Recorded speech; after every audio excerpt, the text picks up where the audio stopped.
യേശു ഒരു ഊമനെ സുഖപ്പെടുത്തുമ്പോൾ അവിടെ കൂടിയിരിക്കുന്നവർ പറയുന്നു, യേശു ബെൽസബേലിനെ കൊണ്ടാണ് ആ ഊമനെ സുഖപ്പെടുത്തിയത്.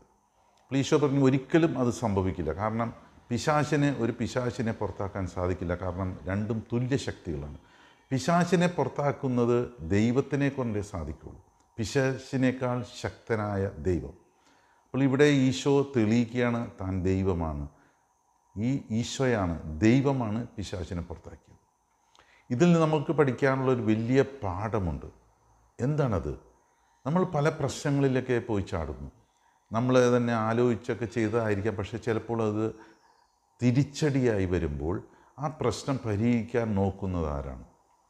നമ്മൾ തന്നെയാണ് ആ പ്രശ്നം പരിഹരിക്കാൻ ശ്രമിക്കുന്നത്. അതൊരിക്കലും നടക്കില്ല എന്ന് തന്നെയാണ് യേശു പറയുന്നത്. കാരണം നമ്മളുണ്ടാക്കിയ പ്രശ്നം നമ്മളെങ്ങനെ പരിഹരിക്കും?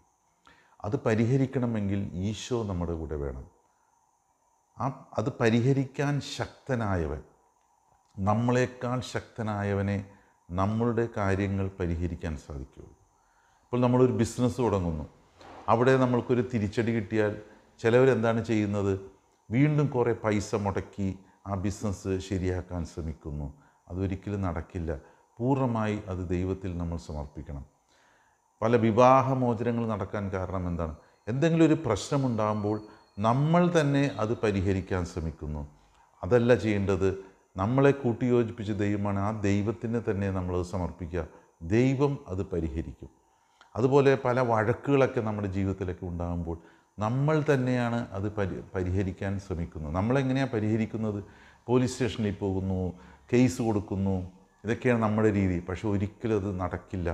ദൈവത്തിനെ ഏൽപ്പിക്കുക. കർത്താവ് ചെയ്യട്ടെ, ശക്തനായവൻ ചെയ്യട്ടെ, അത് പരിഹരിക്കാൻ കഴിവുള്ളവൻ ചെയ്യട്ടെ. പൂർണ്ണമായി നമ്മളെ തന്നെ നമുക്ക് ദൈവത്തിൽ സമർപ്പിക്കാം, ഈശോയിൽ സമർപ്പിക്കാം. ഈശോ അത് ഏറ്റെടുക്കും. പലപ്പോഴും നമ്മൾ പ്രാർത്ഥിക്കുന്നു എന്നുള്ളൊരു പ്രാർത്ഥിക്കുന്നൊരു മനോഭാവം നമുക്കുണ്ട്. പക്ഷേ പ്രാർത്ഥിക്കുമ്പോൾ പോലും ഈ പ്രശ്നം നമ്മൾ ദൈവത്തെ ഏൽപ്പിക്കില്ല. അപ്പോൾ അതുകൊണ്ട് എന്ത് ചെയ്യുക? പ്രാർത്ഥിക്കുകയും വേണം. ഈ പ്രശ്നം പൂർണ്ണമായി ദൈവത്തിൽ അർപ്പിക്കുക.